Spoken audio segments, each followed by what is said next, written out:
As late as 1865, the island of Mauritius was a green paradise. It was called the Pearl of the Indian Ocean. But when its verdant forests were cleared to make space for sugar cultivation, its mild, moist climate changed drastically. The weather became continually hot and dry, rivers shrank to trickles. Streams became stagnant puddles. Later, when the hills were replanted with trees, the rivers and streams regained their former proportions. This turn-of-the-century Texas Department of Agriculture bulletin also reports that in the later 1800s, the Turkish Khedive doubled Egypt's annual rainfall by massive plantings of palm, olive, and eucalyptus trees. In the smoggy Los Angeles basin, a 3-year, 1 million tree planting program preceding the 1984 Olympics is calculated by city planners to be removing 200 tons of dust and smoke from the air daily by the year 2000. This is 80% of the region's clean air requirement. Over the last 5 years, according to the city's zoning director, as the trees grow, there has already been a modest but steady improvement in air quality.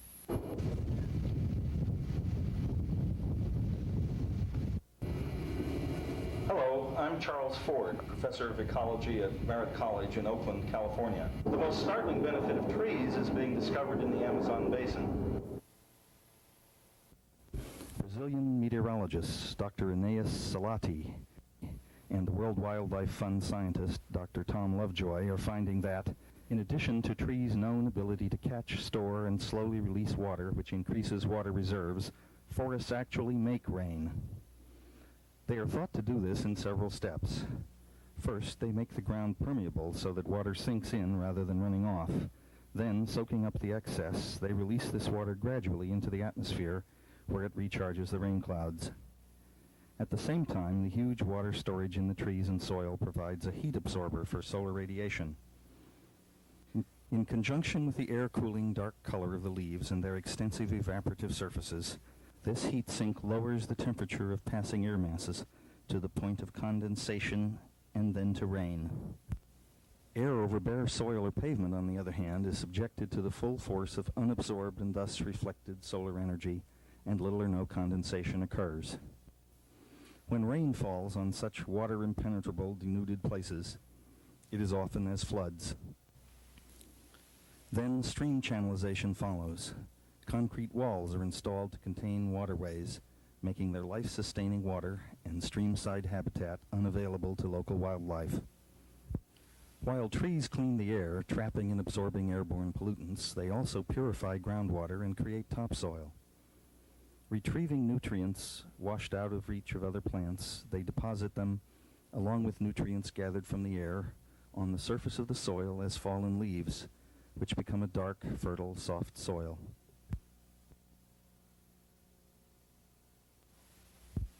What is even more important is that trees and wildlands are essential for whole biological communities, from bacteria to mammals. This is useful not only from a recreational standpoint, but to the farmer as well. While agricultural chemicals are increasingly tainting our food, air, and water, and are escalating in cost, many growers are finding that pesticides are addictive. They eliminate predators far more efficiently than they remove the more prolific pests, which soon become immune. The number of insects and mites resistant to pesticides, according to a 1986 National Research Council report, has increased from 4 in 1938 to 447 in 1984, including most of the world's major pests. Trees reverse this process by providing habitat to natural predators that control insects.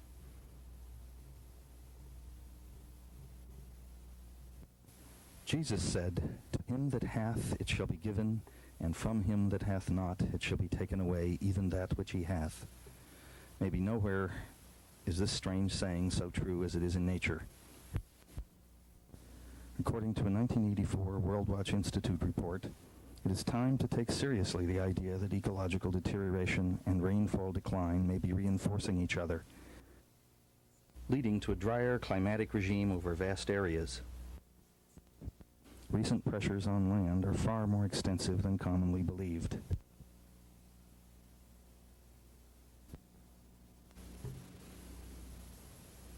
This is a desert, ecologically and hydrologically speaking. So is this. And this.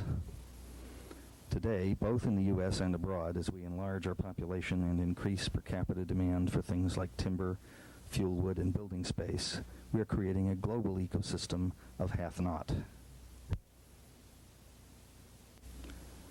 The drain on the world's forest for fuel wood is one of the primary causes of desertification, according to a 1982 World Watch paper. In industrialized countries, the rising use of wood for fuel threatens to cause a progressive deforestation of the kind that plagues much of the Third World.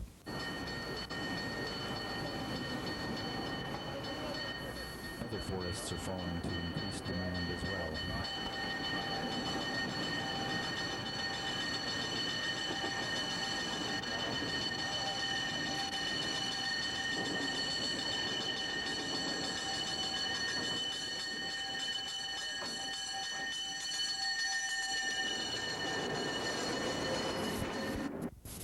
Let's take a ride on the Skunk Railroad.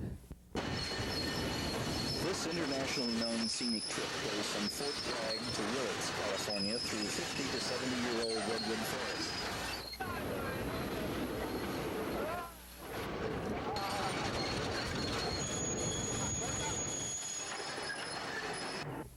What you're about to see is normally shielded from public view by strips of trees left standing along the highways.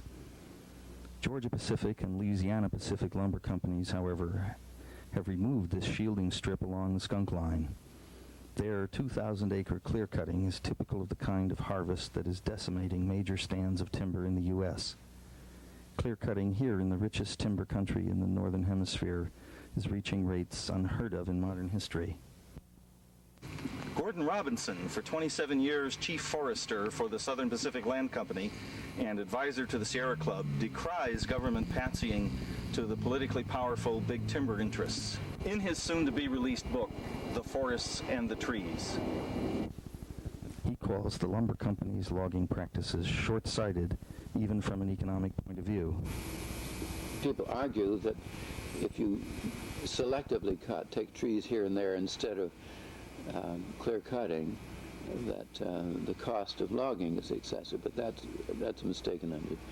I've collected research on the relative cost of logging from individual tree selection to clear cutting.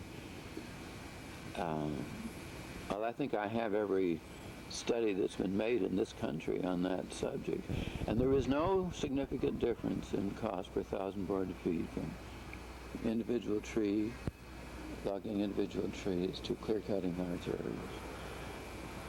The Forest Service has published a statement on that.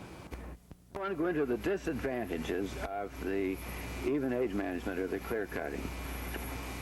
First of all, when you remove all of the timber from an area, the soil becomes loose and is eroded.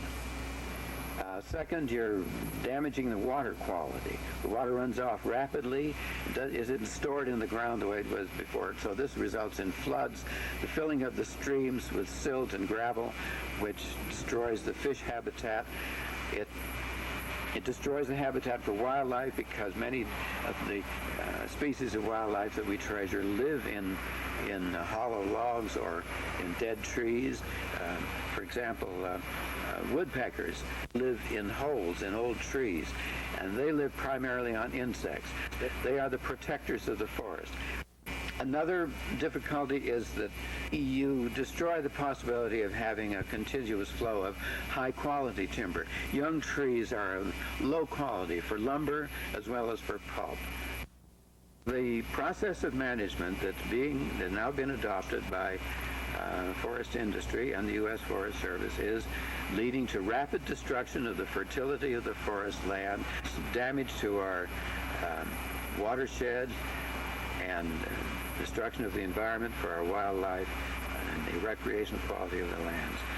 And all this is unnecessary, and it's being done merely because the people in the timber industry are anxious to capitalize on the use of the large old-growth timber that exists.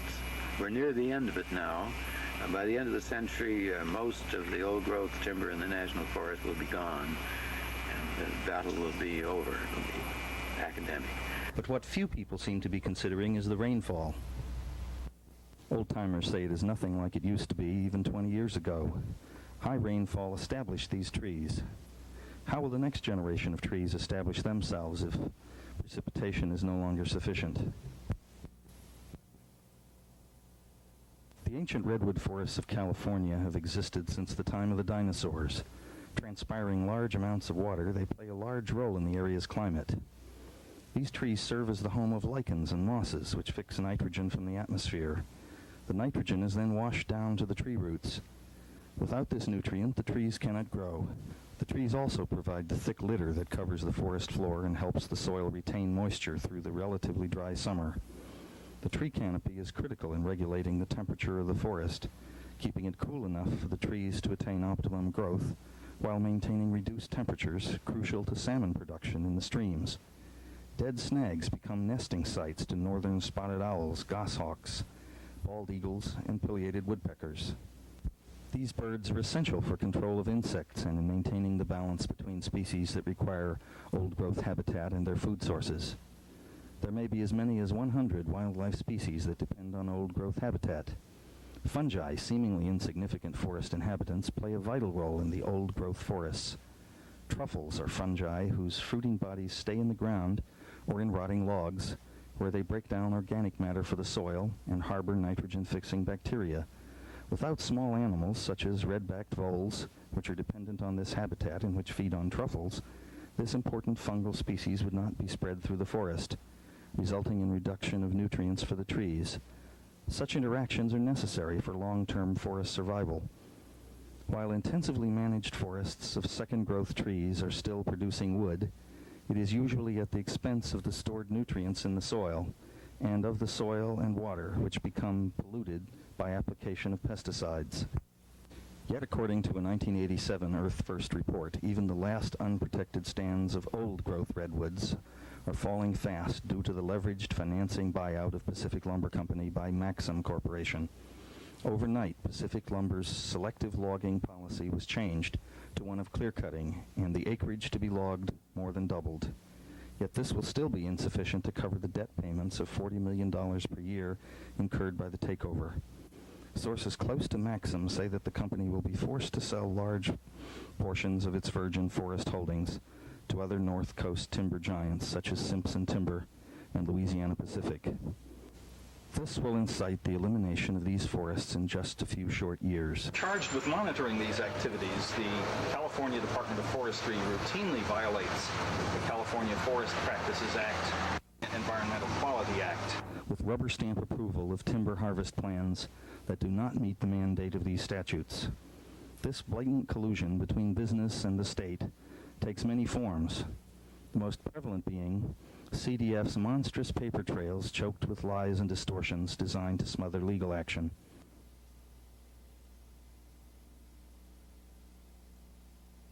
Direct action against forest destruction in Northern California grew from frustrating attempts to slow this deforestation.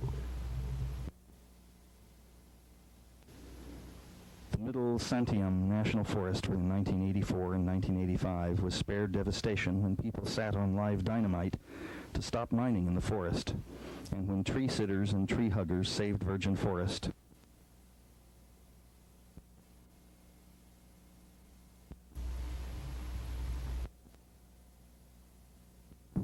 The most serious crisis is the loss of the tropical rainforests. The removal of these forests is deadly because their soils do not hold nutrients as do other soils.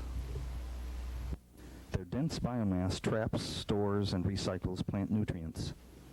When this living organism, the rainforest, is removed, any nutrients left, unless regrowth is allowed within a few years, are leached away due to the soil's high porosity and the still high rainfall. Yet daily, from Mexico to Thailand, chainsaws and bulldozers are permanently eradicating thousands of acres of pristine tropical forest, and along with the vegetation, many species of animals that are dependent upon these forests as their only habitat. On a worldwide scale, it is estimated that tropical rainforests are disappearing at the rate of 50 acres a minute. Uncontrolled deforestation is an ugly environmental problem wherever it occurs. In the tropics, It is a sick tragedy almost beyond comprehension. Brazil alone is estimated to have 4,000 species of flowering plants. Ecuador, a country no larger than the state of Colorado, has 1,300 species of birds, almost twice as many as found in the entire United States and Canada. Many forest species offer great promise as genetic research becomes more economically important. In addition, many contain cures for cancer and other diseases. Countless others provide alternate food and fiber sources for agriculture dependent on only a few disease-prone crops. Why are we destroying these forests? To cite Delphine Ganapin in a paper delivered at a conference in Malaysia recently, typically development projects are geared towards an already advantaged sector of society at the expense of local peoples. These projects are often supported by the World Bank, the Asian Development Bank, and the International Monetary Fund. A development policy imposed by these foreign lending institutions has resulted in the displacement of native inhabitants who are then forced to clear forests. This policy is the product of the socioeconomic and political system inherent in the structure built by the old colonial mentality. The callous disregard for the forests and their local peoples by this structure is exemplified in the recent activities of Coca-Cola. Undoubtedly with full knowledge that monoculture in the tropics requires massive applications of chemical fertilizers and pesticides, which pollute local water supplies, Coca-Cola has purchased 50,000 acres of primary tropical rainforest in Belize to raise oranges for their Minute Maid subsidiary. In spite of the fact that they are already in production in Brazil, and much of the new land is not suitable for oranges, Coca-Cola is shifting from Brazilian to Belizean oranges to save on shipping and tariffs. In the meantime, Brazil has lost rainforests to establish these plantations, which Coca-Cola is now abandoning. Policemen block the roadway to stop the crowd from growing and to cut the food supply line just like it was war. Called the people criminal, drag them off to court, and a waking public conscience saw it all and asked what for. If we care about the Earth's future, thankfully we don't have to trudge through doomy forests to sit on live dynamite or even carry placards on city streets.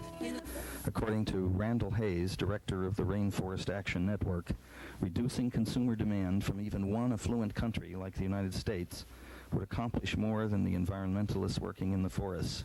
Well, I believe that there's more to be done to save the rainforest here in the United States than there is in Brazil out in the Amazon.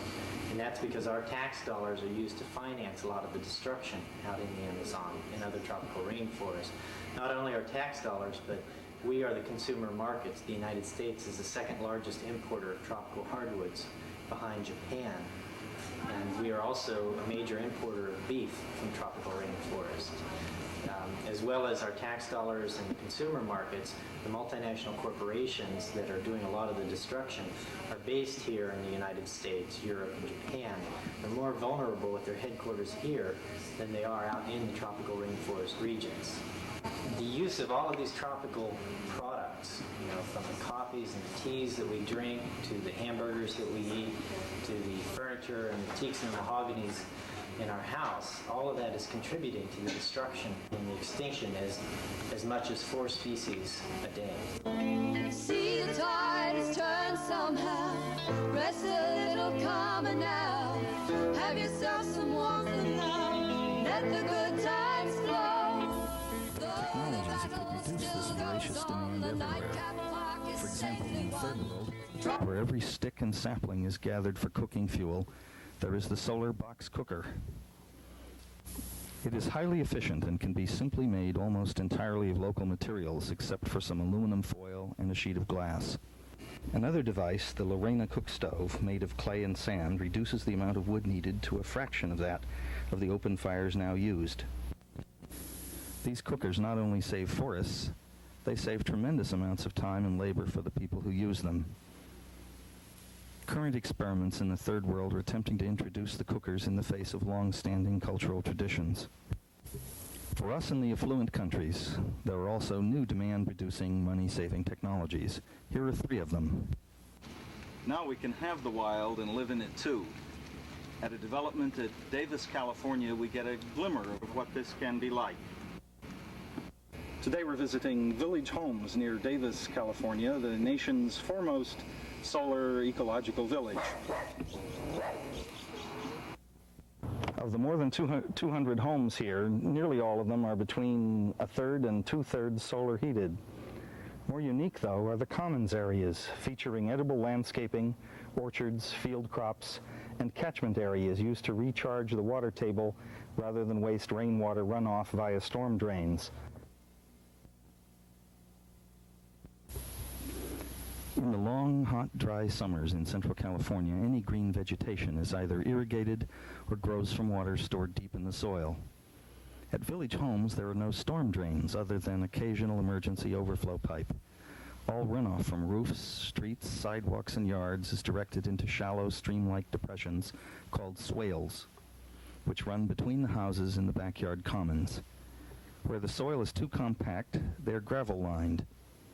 The swales lead to pond areas where excess water is held until it sinks into the ground. Residents say the ponds are never full for more than a day, even in the heaviest winter storms. At Village Homes, expensive drain pipes did not have to be installed or be maintained.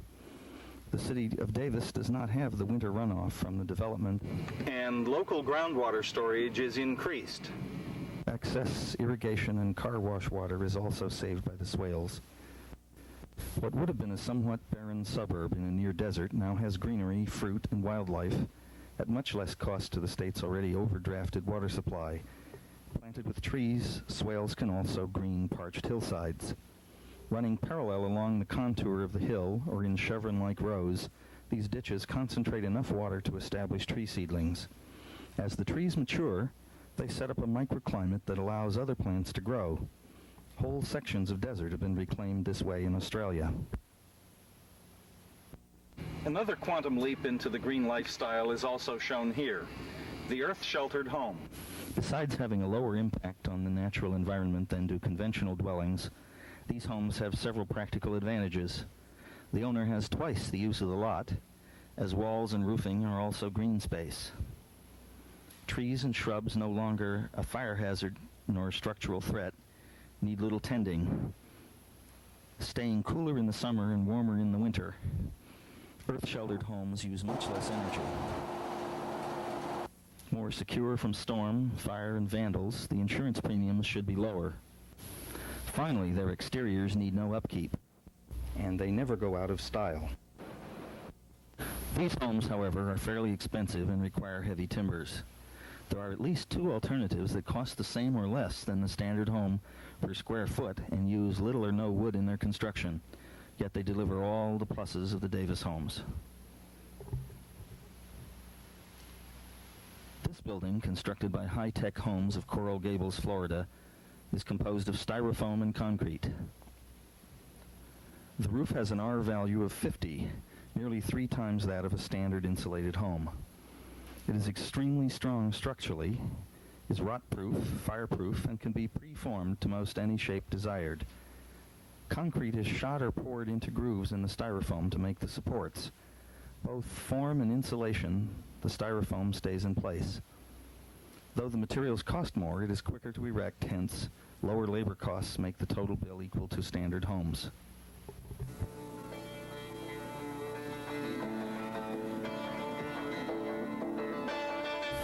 These are traditional Iranian structures. This school is also built in the same time-honored way with sun-baked clay. But something new has been added. Iranian-born architect Nader Khalili, a professor of architecture at Claremont College in California, fired this building into a solid piece of ceramic. It has glazed interiors and built-in features made of ceramic. There is no wood at all used, nor are there any toxics emitting materials. The sun and shade on the arched roof create cooling air currents in the interior.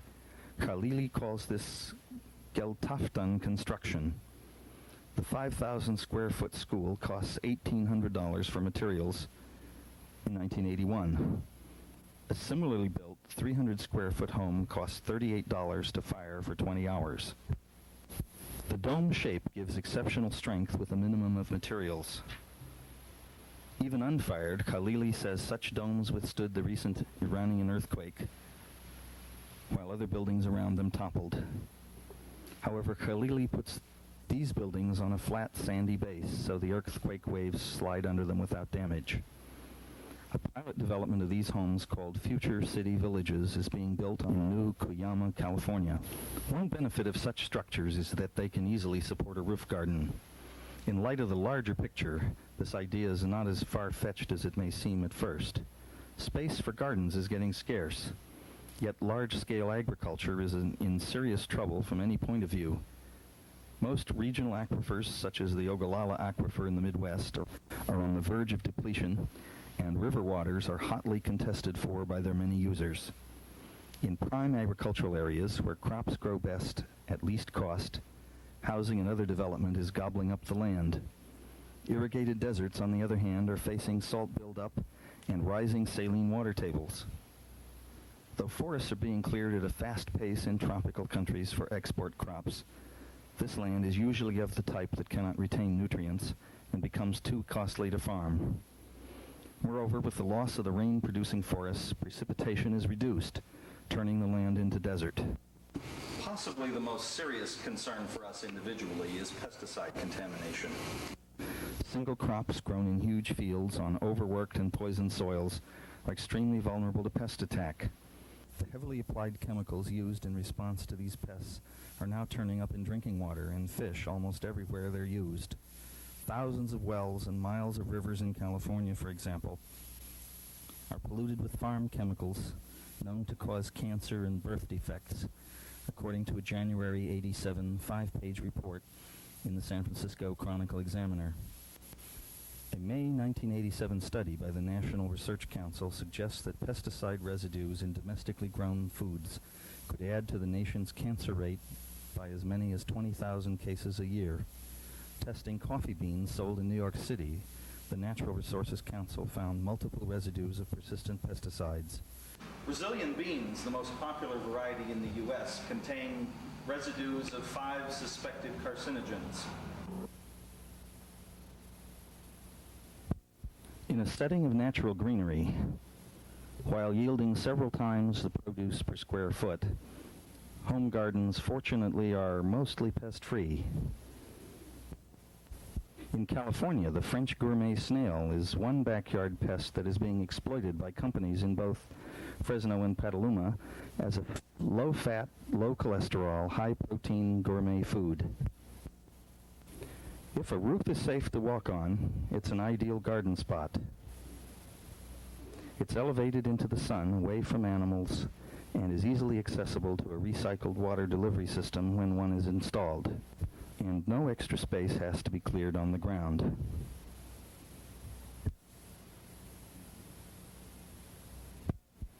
Susan Bristol's garden in downtown Mill Valley, California, is on the roof of a neighbor's apartment. People are surprised to learn that you can grow full-size fruit in a container on the deck. This is the 7th year we've been harvesting fruit off the deck. Some people worry about whether the water is going to get through to the apartment below, but we've never had any problem with that. You have to watch the weights, of course. These peaches are so large they've been dropping prematurely, so I've put a net around it to keep them from falling on the deck before they're ripe. This is an example of the kind of fruitfulness you can get to the extent that the branches are actually strained and I've had to tie them up to support them. All of the trees were like this at one point. Most of them have already been harvested. What is still needed, however, is a compact, simple, low-cost method that fits into our 20th century schedules. This is the self-reliant house at Merritt College. One of the most unique technologies taught here, and also at UC Berkeley, is instant gardening. These gardens, which employ any kind of soft fallen leaves as the only growing medium, can be set up and planted in less than an hour. With a mixture of vegetables planted together, faster maturing ones next to slow growers, there is always a harvest. At the same time, the dense mixed foliage hosts small predators such as tree frogs and birds. Any place that gets some sun every day will do for a garden with this system. It can be in containers or on open surfaces such as patios, roofs, or even weedy ground. There is no tilling or weed cutting required.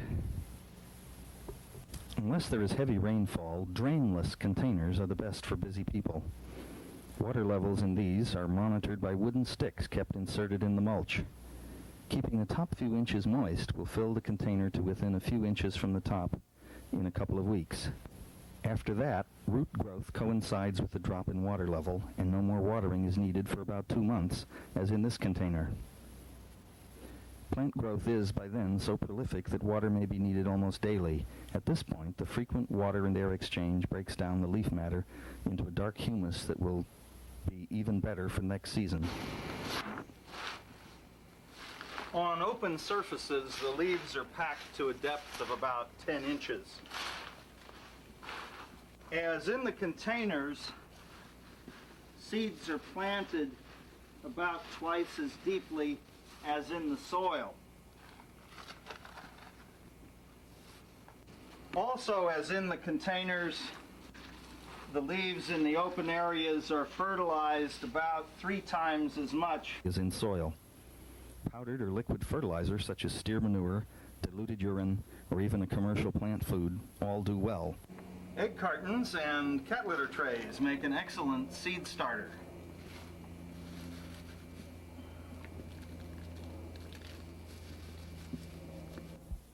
The leaf bed will bind itself together in a neat mass in about 2 days. With gels and filaments, beneficial microorganisms thriving on plant residues do this, keeping the leaves moist for their own use. Surprisingly, these tiny organisms, from bacteria to fungi, help to see to it that any plant around stays healthy. Together they break down or bind toxins and neutralize the pH. They produce root growth hormones and B vitamins. They take nitrogen from the atmosphere and make it usable for plants. Searching out hard to assimilate plant nutrients, they feed them to the roots. They protect root hairs with sheaths and sterilize the soil of disease germs. They are so good at this, in fact, that scientists are continually seeking out virgin forest floors for soil organisms to synthesize new antibiotics. The fine leaf mold these little farmers end up with has been shown to be twice as insulating as soil and much lighter in weight, even when fully wet. With precautions, such as a layer of plastic to exclude roots, it is perfect for rooftops. It makes a protective, sound and pollution-absorbing blanket that additionally blocks out the main cause of roof damage, according to roofing contractors, namely sunlight and oxygen.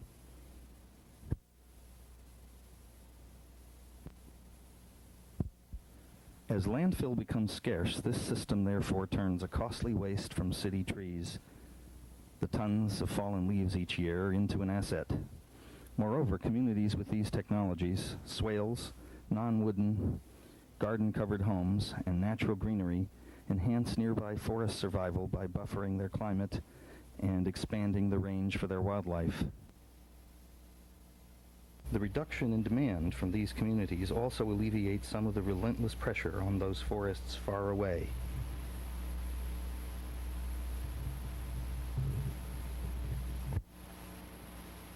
But best of all, green, wildlife-filled communities provide the beauty and tranquility of a day in the country, without having to jam the highways to get there. Our galaxy contains 100 billion stars. It's 100,000 light years side to side. It bulges in the middle, 16,000 light years thick, but out by us it's just 3,000 light years wide. We're 30,000 light years from galactic central point. We go round every 200 million years. And this galaxy is only one of millions and billions in this amazing and expanding universe.